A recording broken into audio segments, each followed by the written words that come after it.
Você irá ouvir agora o quadro Entenda Direito, com os professores da Faculdade de Direito da FUMESC.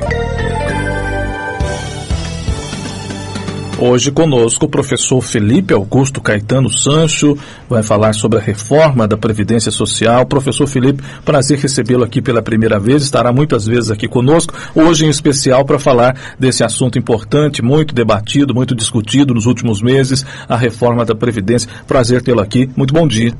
Bom dia, Erivelto, bom dia a todos os ouvintes. Quero agradecer aí a possibilidade de estar aqui, agradecer a FUMESC, agradecer a Estação Cultura. Mandar um bom dia e um bom fim de semana aí para todos os nossos alunos da FUMESC, todos os ouvintes, aqueles que já estão conosco na FUMESC, aqueles que ainda virão, aproveitando aqui já para falar que nós vamos ter o vestibular agora no meio do ano e convidar você aí que quer estudar com a gente. Vamos ter vestibular para o Direito Diurno, Ciências Contábeis, Gestão de Recursos Humanos, Administração e Gestão Pública. Então estamos lá aguardando vocês aí que estão interessados em ingressar no ensino superior e com essa crise já é bom se preparar. Então estamos aí à disposição. Prazer tê-lo aqui no nosso programa pela primeira vez para falar desse importante assunto, professor Felipe. Você pode acompanhar a participação do professor Felipe aqui conosco no nosso portal estaçãocultura.net.br também. Professor, o que é na verdade a reforma da Previdência? Bom, Arivelto, a reforma da Previdência, na realidade, vem junto com um pacote aí de medidas, de reformas do governo federal. Trata-se de uma PEC, a PEC 287. O que é PEC? É uma proposta de emenda à própria Constituição que visa aí alterar, foi proposta pelo presidente, hoje encontra-se na Câmara dos Deputados com um parecer favorável já aprovado, e que vai ser submetido provavelmente ao plenário da Câmara e necessitará de 308 votos aí para sua aprovação.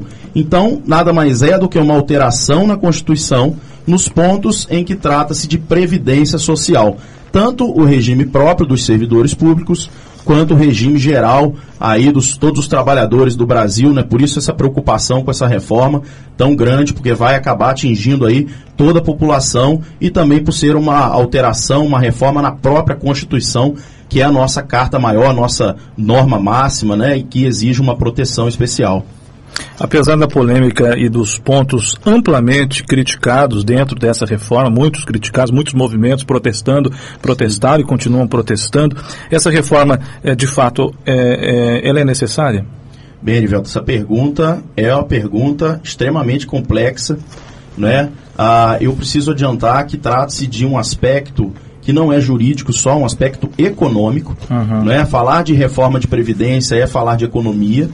Então, o governo federal justifica-se pela crise, justifica-se pela situação econômica hoje do Brasil, para tentar fazer essas reformas, tanto a reforma trabalhista quanto a reforma da Previdência, visando economizar gastos. Bem, se é necessário ou não, seria, esse eu acho que é o ponto mais importante, se não há segurança para saber da necessidade da reforma, que tira direitos sociais, que altera a Constituição, não há segurança para defender a reforma. Acho que esse ponto principal seria necessário mais clareza, mais transparência, uma transparência de dados.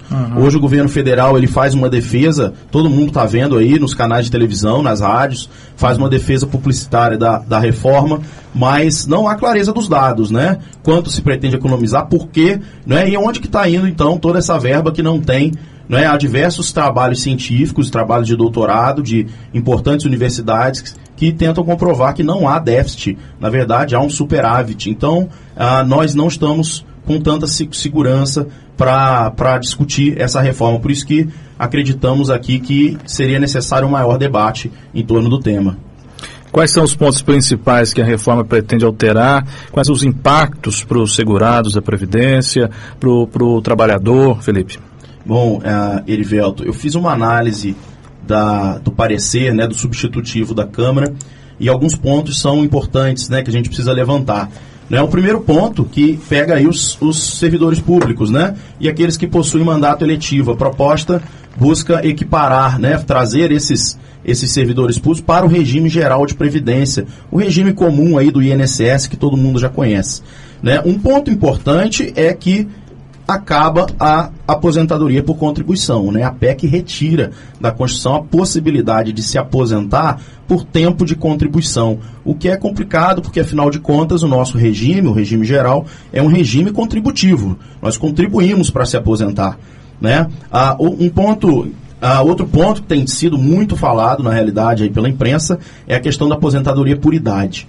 Na realidade, a aposentadoria por idade passa a ser o ponto principal, né? A aposentadoria principal aí no nosso regime. 65 anos para homens e 62 anos para mulheres. E aqui cabe uma pequena crítica, porque na realidade as mulheres é que foram prejudicadas, né? Porque os homens já se aposentavam com 65, né? As mulheres se aposentavam com 60 e passam aí nessa proposta para 62. Né? Outro ponto de reforma que traz um prejuízo direto é o mínimo de contribuição para essa aposentadoria, que passa de 15 para 25 anos. Né? Porém, 25 anos de contribuição, 65 anos se homem, 62 se mulher, com 70% do valor do salário de benefício. Né? Para ter 100% do benefício, e o trabalhador sabe o que é isso, né? Poder se aposentar com o que efetivamente recebe, será necessário 40 anos de contribuição. Né? Os trabalhadores rurais também são apanhados. Né? Antes, eles se aposentavam com apenas 5 anos, com 5 anos menos que os trabalhadores urbanos, o que passa agora para 60 para homem e 57 para mulheres, com 15 anos de contribuição. Antes também a contribuição do rural era feita sobre o total da sua produção e agora é feita uma alíquota, né? A proposta tende a colocar uma alíquota base também, com base no salário mínimo individual para cada trabalhador rural. Os professores também foram prejudicados, não é? Os professores, na verdade, aqui equipararam-se homens e mulheres, não é? Com a aposentadoria com idade mínima de 60 anos, o que antes também era 5 anos a menos que o trabalhador urbano e 25 anos de contribuição. E o grande ponto é que esses 25 anos de contribuição, a pessoa só aposenta com 70% do seu salário. Para ter 100% do salário, o professor vai ter que ficar dentro de sala de aula por 40 anos, o que é algo, né, que a gente sabe que a docência exige muito da capacidade, então eu acredito que seja um ponto aqui a ser mais discutido. Né? Outro ponto que não tem se falado tanto, mas que é de extrema importância, é a aposentadoria especial. Aposentadoria especial é aquela pessoa que trabalha com insalubridade. Né? Então não é um trabalho comum. A pessoa está exposta a agentes nocivos à sua saúde e essa pessoa agora, ela só se aposenta com uma idade mínima de 55 anos. Né? Então esse ponto eu acredito que não foi bem analisado. Porque, na realidade, a pessoa que se aposenta por estar exposta a agentes nocivos não pode ter uma idade mínima. Ela tem lá o tempo que ela pode ficar exposto. Né? Que é 15, 20 ou 25 anos. Então, nesse ponto, extremamente importante a reanálise. Eu penso aqui, fazendo uma análise técnica. Né? E também essa pessoa também se aposenta apenas com 70% do seu salário. Antes era 100%. Então aqui nós temos mais um prejuízo para aqueles trabalhadores que se expõem mais do que os trabalhadores comuns, né, que se expõem a agentes nocivos. Temos um ponto importante, Erivelto, acerca da pensão por morte. Né, a pensão por morte, até então, colocaram essa reforma agora dentro da própria Constituição, estão tentando colocar, em que a pensão por morte, a pessoa, o seu dependente receberá apenas 50% do salário, né, de benefício, 50% do salário daquele falecido que foi, né, que seria o salário dele de aposentadoria. E com um acréscimo de 10%, que a gente chama de cota, 10% por dependente. Essa também é uma reforma que tentaram implementar, né, no período anterior através de medida provisória, e agora o governo tenta colocar dentro da Constituição. Né? Então esses são, acredito aqui, os pontos bases. Né? Outro ponto interessante é o LOAS, acho que todo mundo já ouviu falar, né? Aquela pessoa que não contribui, mas que por idade, né, quando chega a ser idoso, recebe lá um salário mínimo de benefício. Bem, o LOAS passa para idosos com 68 anos. E a gente sabe que 68 anos, né, em grande parte do Brasil, já é uma idade extremamente avançada e esse idoso vai ficar aí sem os seus recursos mínimos até lá. Uhum. Nós estamos falando aqui com o professor Felipe Augusto Caetano Sancho sobre reforma da Previdência no Entenda Direito, agora sempre às sextas-feiras, aqui numa parceria com a Faculdade de Direito da FUMESC. Eu ia perguntar sobre a justificativa. Na sua opinião, professor, o que você acha dessa justificativa que o governo dá para a necessidade de votar como está a proposta? Mas antes eu queria fazer uma pergunta antes dessa aqui. Com essa situação de Brasília, com esses acontecimentos aí desde a última quarta-feira, especialmente envolvendo o presidente da República, a suspeita em cima do presidente Michel Temer, envolveu também o senador Aécio, mas no caso aqui de uma possível queda do presidente. Você acha que essa reforma deve ser mantida, o assunto vai continuar? Qual que é a expectativa em relação a isso depois do que vem ocorrendo desde a última quarta-feira? Bem, Erivelto, todo mundo, o Brasil está passando por esse momento, né? É um momento de crise, acredito que muito pesada e que traz, assim, sobre os ombros da população uma insegurança.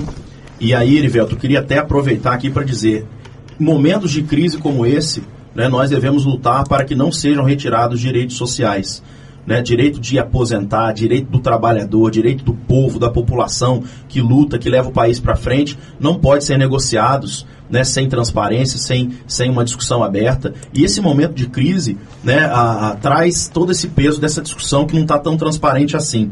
Nós ouvimos ontem, né, uma fala do presidente da Câmara, que seria o próximo na linha sucessória, né, se por acaso o presidente Temer viesse a renunciar ou sair, que é o Rodrigo Maia, o presidente da Câmara, e a fala dele foi no seguinte sentido, de que as reformas continuam.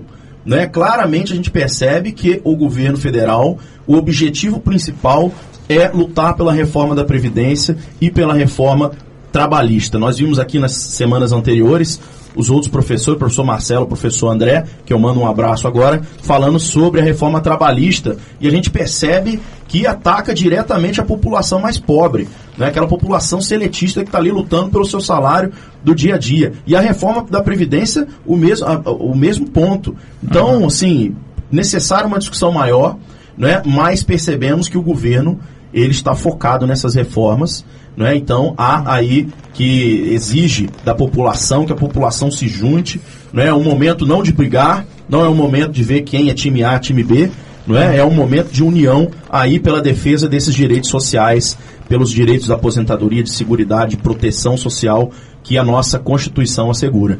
A justificativa que eu me referi agora há pouco, o governo, qual que é a opinião sua, especialmente em relação à justificativa que o governo dá para a necessidade de aprovar como está? Ou, aliás, como a proposta atual. Sim. A proposta era até pior, né? A Câmara já tentou dar uma aliviada na proposta, né? Porque, na verdade, é muito fácil propor algo que ataque diretamente aquele menos favorecido, porque tem menos voz, tem menos cultura, tem menos educação para brigar. Então é o momento da gente acordar, você aí ouvinte, não é? Você, nossos alunos, você que está aí tentando aprender mais sobre essas questões sociais aqui no Entenda Direito, bem, é hora da gente se unir para a gente defender os nossos direitos sociais. O que o governo alega é a crise. Passamos por diversas crises no Brasil. Crise é natural no sistema capitalista, né? A crise é própria desse sistema. E agora, a crise pode justificar, não é, a redução de direitos primários, direitos de dignidade da pessoa humana, direitos de seguridade social. Então, essa é uma questão delicada e que, se fosse realmente necessária, deveria haver mais transparência, né? O governo alega que a Previdência está quebrada, né? Que acumula déficit, né? Mas eu queria salientar um ponto até técnico aqui, Erivelto, que a Seguridade Social, ela não deve ser financiada apenas pelas nossas contribuições.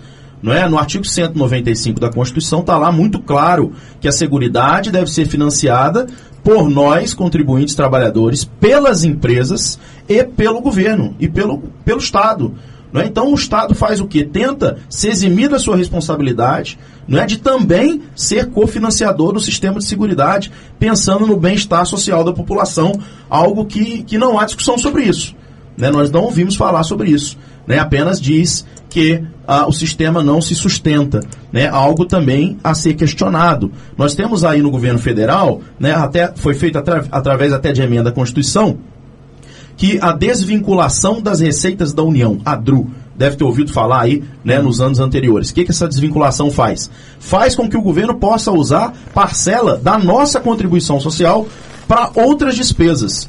Algo inconcebível, afinal de contas a contribuição é um tributo vinculado, né? Os nossos alunos aí sabem muito bem o que é isso, né? É um tributo que não pode gastar com outra coisa, só com previdência. E o governo vem usando uma boa parcela desse valor para outras despesas. Eu queria também salientar, isso a gente acha na internet com facilidade, existe uma tese de doutorado da UERJ, né, ou da UFRJ, agora não me lembro, a professora Deise, se eu não me engano, em que ela tenta comprovar na sua tese de que, na verdade, não há déficit, né, mas há superávit na Previdência com dados do governo, né, com dados da própria Previdência. Né? Então, assim, não há transparência, não há segurança, né, são direitos sociais que estão sendo atacados aqui, que constam na própria Constituição. Então, será que somente dizer que a crise justifica essa alteração, né, a crise justifica os anos de contribuição, né, e a vida do trabalhador? Então, é um momento realmente de reflexão, Erivelto, e eu acho que é isso, né? A gente poder pensar mais sobre essa situação. Esse é o momento. Professor Felipe, nós estamos chegando ao final do quadro de hoje aqui sobre esse importante assunto. Não resta dúvida, teríamos mais tempo ainda para falar de outros pontos dessa tão discutida reforma, né, dessa proposta feita pelo governo. Vamos esperar os próximos dias para saber de fato se será levado à frente ou não, mas muito obrigado pela sua participação. Estará aqui conosco em outras oportunidades falando de outros assuntos. Muito obrigado. Sim, eu que agradeço, Erivelto, agradeço aos ouvintes, agradeço aos nossos alunos que estão juntos conosco aí. E eu quero dizer só uma coisa para fechar, né? Esse é o momento da gente se unir, né? Da gente poder acreditar que o Brasil é muito maior que toda essa crise, que toda essa situação, defender a nossa Constituição e defender os nossos direitos. Afinal de contas, conquistamos nossos direitos com muito suor, com muita luta, e não dá para simplesmente abrir mão aí dos nossos direitos sociais assim de forma fácil. Ok? Agradeço também a FUMESC, não é, por essa possibilidade de estar aqui, e lembrando que nós vamos ter vestibular agora no meio do ano na FUMESC. Vem estudar conosco. Obrigado, professor Felipe. Semana que vem, quem estará conosco, próxima sexta-feira, com o tema Segurança Pública, será o professor Juliano do Lago. Vamos para o intervalo, daqui a pouco estaremos de volta.